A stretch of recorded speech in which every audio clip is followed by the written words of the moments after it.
Okay, so today we're going to get into the weeds on Gemini 3 Pro. We've seen all the hype, all the big claims from Google. So the mission for this deep dive is to figure out what's real. Is it actually this flawless AI miracle, or is something else going on? Yeah, that's really the core question, isn't it? Yeah, What the reviews are showing is, well, it's a bit of a split personality. a sport personality. Exactly. Yeah. On one hand, the model is good. I mean, in some areas, it's really, really good. But it's just not consistent enough yet to feel, perfect. The best way I could put it is a clash between its brains and its vibe. Okay, I like that.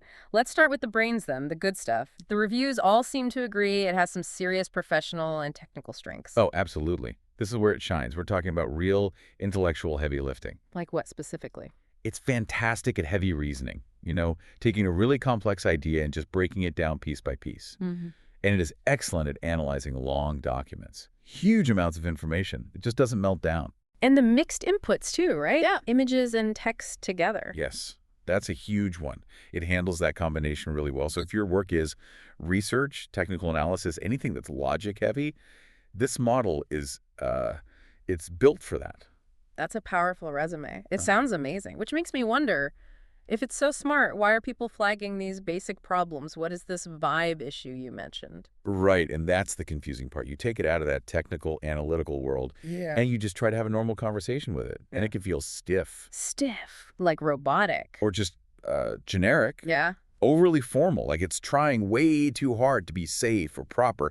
It's like talking to a super genius who just has no social skills. Huh. Okay, I can picture that. And there's really critical technical problem under the hood, too. Which is, it It- sometimes forgets things. Wait, it forgets, but doesn't it have that massive context window? I thought that was the whole point. You would think so. And that's the inconsistency. It's supposed to remember everything in a long conversation, but sometimes it just doesn't. For a premium model, that's a pretty major red flag. Yeah, no kidding.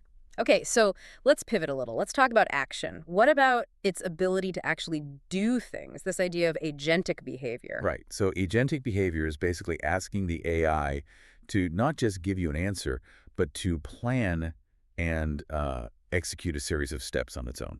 So to be an agent for you. Exactly.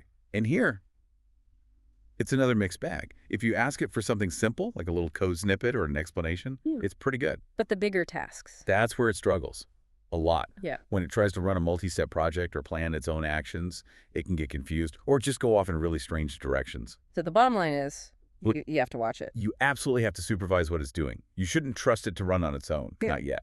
So, to sum it all up for you, our listener, here's the deal. Gemini 3 Pro seems to be a very powerful specialist. If you need an AI for complex, logic-heavy tasks, for deep research and analysis, it's a beast. But that dream of a truly autonomous, flawless AI assistant, one that can just manage things for you, we're not there yet. You're still in the driver's seat. And that really leaves us with a final thought, doesn't it?